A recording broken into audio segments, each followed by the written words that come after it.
So principle 3 is all about is it takes a team. And this builds on principle 2, which is that the idea of a startup is not that relevant. You can have the greatest idea, you can even have the greatest product up, but if you don't have a team that can execute, right, you don't have a product, you don't have a company, and you have no future. So there's basically 5 areas that each team member really needs to focus on, and this is taken from thousands or hundreds of different studies, of really what people are looking for when they're on a team. All fairly good iterations of Maslow's hierarchy of needs. So the first thing that people really want if they're going to be on a team is you absolutely ensure that their individual needs have to be met. So are you paying them enough? Can they pay their mortgage? Are their kids secure? If you've got people that are distracted in their life around other things about their own personal security, they're not going to be a good team member. So one, you need to look at it, are they creating that chaos themselves? And if they're not, maybe they shouldn't be on your team. Or are you creating that chaos by, for whatever means, creating too much instability, insecurity, your wages aren't high enough, or they're too high, or those types of things. People need to have those individual needs met. The second thing is that although people love being on a team, what it means is that they are on a team, so they need to have some autonomy. They need to have an area that they feel responsible for in order to be productive and contribute to that team. So autonomy isn't independence, it's not being a cowboy,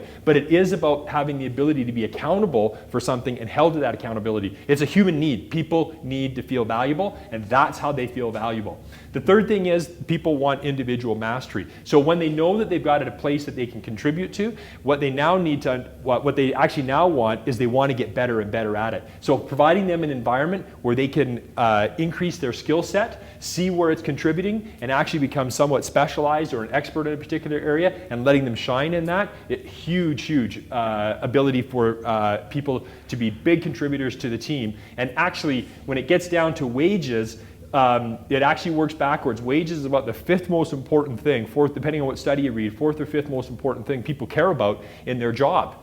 All the other things are autonomy, individual mastery, purpose of the purpose. So what that means is that they want to really understand what the purpose is of the project. So lots of people will get behind, as you mentioned, making a better email system. But what difference does that make in the world? And lots of people go, oh, that's airy-fairy, and that's all. It's in our human psyche. We need to make a difference in what we're doing. So if people don't understand the purpose of the team and the purpose of what the team's purpose is in the organization, they're going to get disillusioned pretty quick. And this is really important stuff when you're going through those dark days of the chasm, and you're like, I don't know if we can pull this off, or some competitor just beat us, or some investor just told us we're suck and we're stupid, or our lead developer just left, or whatever the case is.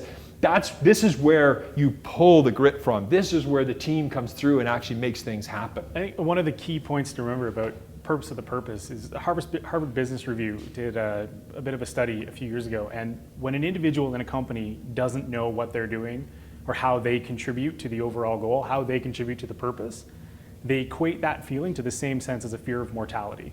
They're not sure, they're completely lost, they're disillusioned, right? And that feeds into that chasm.